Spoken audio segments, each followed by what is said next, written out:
Кабиле – тракийският античен град от древността.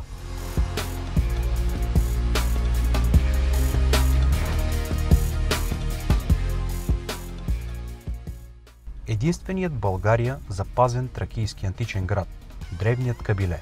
Завладяван и населяван от велики владетели, той е бил важен икономически, религиозен и културен център в югоизточна Тракия и Долна Тунджа. Намира се в област Ямбол, на 7 км северозападно от града, и днес е археологически резерват с национално значение, с впечатляващи архитектурни останки, голяма част от които консервирани и реставрирани. Кабиле е част от 100 национални туристически обекта. Кабиле е древен тракийски град с богата история. Предполага се, че е възникнал около 2000 години преди новата ера на близкия Зайчи връх, близо до река Тонзос, днешна Тунджа. Тогава плавателна, реката давала възможност за търговия с древния Севтополис, столицата на Одриското царство. Местоположението на Кабиле било от стратегическо значение за съдбата и развитието на града, тъй като там се пресичали важни пътища през древността и античността, и това го превръщало в желана плячка за всеки завоевател. През втората половина на първото хилядолетие преди новата ера, Кабиле е бил един от главните градски центрове на Одриското царство, което за кратко време успява да обедини по-голямата част от тракийските племена на Балканския полуостров. През 3 век преди новата ера градът вече бил част от територията, управлявана от траките Одриси. Историческите извори свързват Кабиле и с колонизаторската дейност на македонския владетел Филип II Македонски и походите му в Тракия.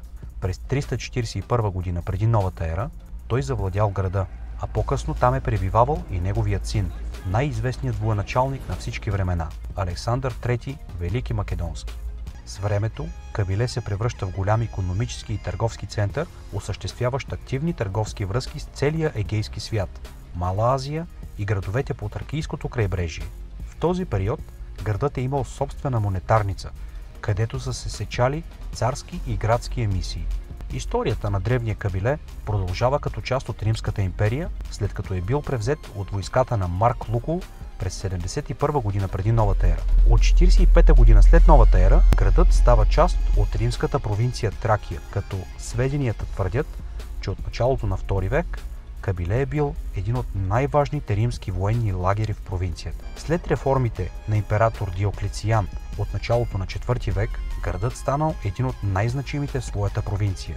С приемането на християнството за официална религия през 313 година, Кабиле се превърнал и във водещ епископски център. Следващите столетия, белязани с варварски нашествия и драматични събития, слагат края на организирания градски живот в Кабиле. Градът окончателно престанал да съществува, след като аварите го разрушили в края на 6 век. Смята се, че в периода 10-14 век върху неговите развалини е съществувало малко средновековно селище. Въпреки това, Кабиле остава един от малкото антични градове, върху който не се застроява ново съвременно селище. Именно това го прави лесен за проучване и удобен за експониране. Първите официални археологически проучвания са проведени през 1912 година от професор Богдан Филов. Днес архитектурните останки на Кабиле са впечатляващи. Те включват базилики, църкви, обществени сгради и крепостни стени. Голяма част от тях са консервирани и реставрирани. Обиколката на Кабиле е своеобразна разходка за посетителите през различните епохи, които са оставили отпечатъка си в античния град. Праистория, тракийска епоха, елинистичен период, римска епоха и ранно средновековие.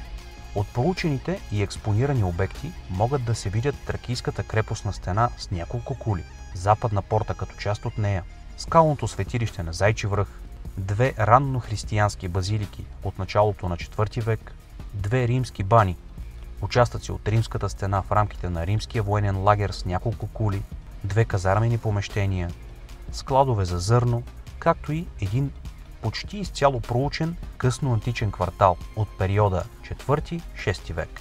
Територията, на която е бил разположен античния град Кабиле, е обявена за природозащитено място, паметник на културата от национално значение и национален археологически и архитектурен резерват с площ над 650 декара.